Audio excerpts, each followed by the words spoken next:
Ito yung mga ginagawa ng partner mo kapag may kinalolokohan siya sa trabaho. Una, palagi siyang nasa trabaho. Ito ang pinakakaraniwang palatandaan na may kinalolokohang katrabaho niya ang partner mo.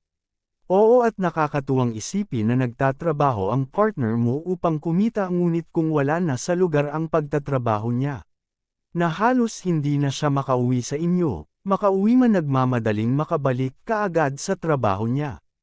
At kahit weekends nagre-report at hindi halos nagdi-day off, dapat magtaka ka na. Tingnan mo sa ibang anggulo, baka ang partner na inaasahan mo sa halip na trabaho, ibang katrabaho niya ang pinagkakaabalahan. Pangalawa, nagdadahilan siya upang wag siyang makompromiso sa'yo.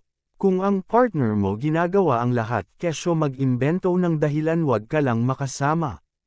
At gusto pang magtrabaho kaysa makipag-bonding sa'yo at sa pamilya nyo. Ibig sabihin may kinalolokohan niya na katrabaho niya.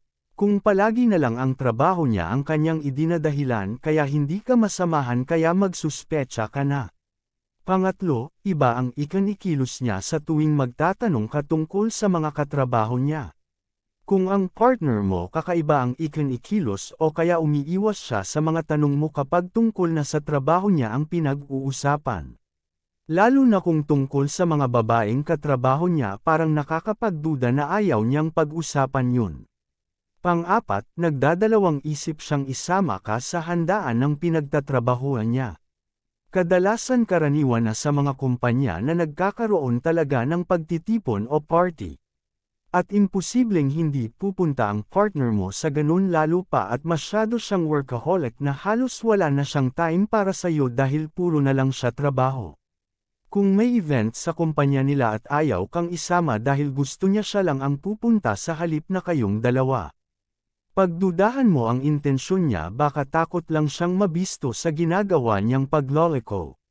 Panglima, nagiging bugnutin siya.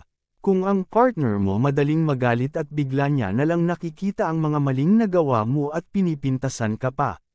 Hindi magandang senyales ito, lalo pa at kahit anong gawin mo hindi nagiging maganda ang pakikitungo niya sa'yo. Isa ito sa mga katibayan na may iba na nga siya, at ang masakit pa, ikinukumpara ka pa niya sa mga asawa ng mga kakilala niya. At wala kang binatbat sa mga yun para sa kanya.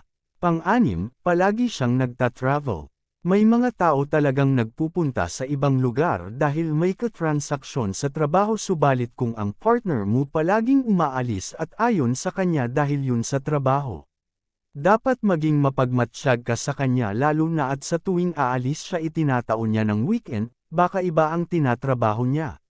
Habang ikaw hindi magkanda o gaga sa pag-aasikaso sa mga anak niyo at sa mga gawaing bahay, baka siya naman nagpapakasaya sa piling ng iba.